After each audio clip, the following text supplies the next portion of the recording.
সামনেই কোরবানির ঈদ, আর ঈদের সময় আমরা প্রায় সবাই পায়েস রান্না করে থাকি। আজকে আমি গুড় ছাড়া গুড়ের পায়েসের মতো দেখতে আর খেতে অসম্ভব মজাদার একটা পায়েসের রেসিপি নিয়ে এসেছি। এই ঈদে এই দারুণ পায়েস বানিয়ে সবাইকে চমকে দিতে পারেন। ভাবছেন কিভাবে বানালাম?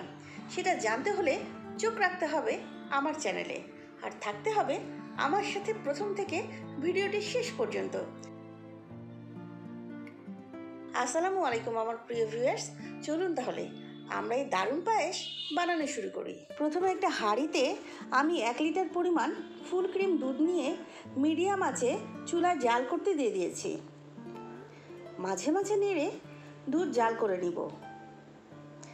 ভিউয়ার্স, দুধ জাল করার সময় আমি হাঁড়ির মধ্যে একটা চামচ দিয়ে রেখেছি, এতে করে দুধ উতলে নিচে পড়ে যাবে না। দুধ একবার ফুটে উঠলে আমি এখানে 1/4 কাপ পরিমাণ কালিজিরা পোলাওয়ের চাল ভালোভাবে ধুয়ে এর মধ্যে দিয়ে দিচ্ছি। এখন চুলার আঁচ লো করে দিয়ে চাল সেদ্ধ হওয়া পর্যন্ত দুধ জাল দিব। খুব ঘন ঘন নাড়ার দরকার নাই। যখন এরকম সর পড়বে উপরে, সেটা ভেঙে দিয়ে নেড়ে দিতে হবে। এভাবে দুধ জাল করলে পায়েসের স্বাদ অনেক গুণ বেড়ে যায়। ভিউয়ার্স, দুধের পরিমাণ যখন এরকম কমে যাবে তখন এর মধ্যে থেকে চামচ তুলে নিচ্ছি। প্রায় 25 মিনিট লো আঁচে রান্না করার পরে আমার চাল সেদ্ধ হয়ে গেছে। ভিউয়ার্স, হাই আঁচে দুধ জাল দেওয়া যাবে না, এতে করে দুধ তাড়াতাড়ি শুকিয়ে যাবে, আবার চালও সেদ্ধ হবে না।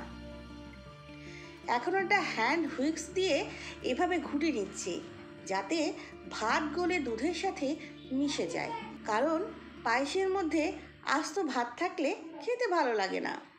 আপনারা চাইলে চাল দুধের মধ্যে দেবার আগে ব্লেন্ড করে আধা ভাঙা করে নিতে পারেন।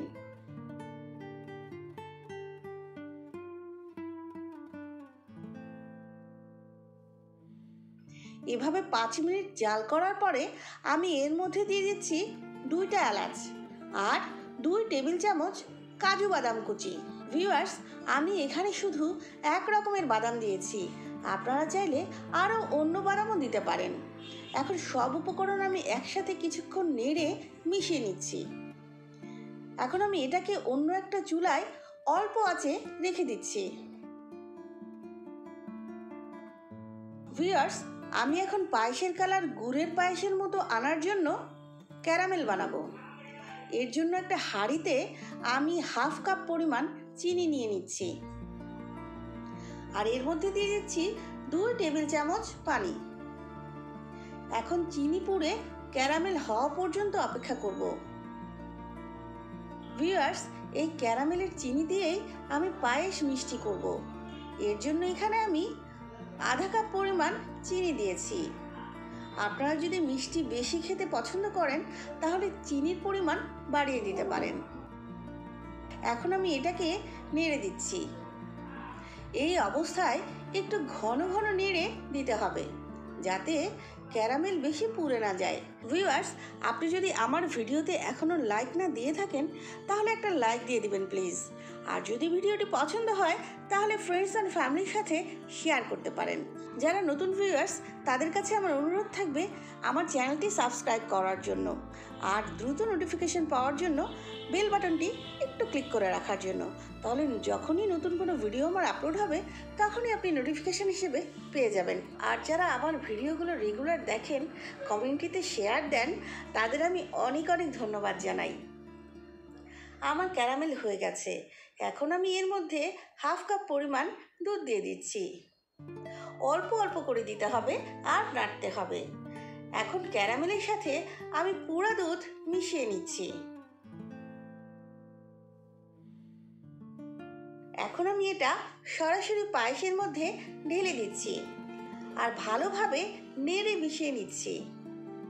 এখন চুলার আঁচ লো করে দিয়ে 5 থেকে 6 মিনিট আমি এটাকে জাল করে নিব।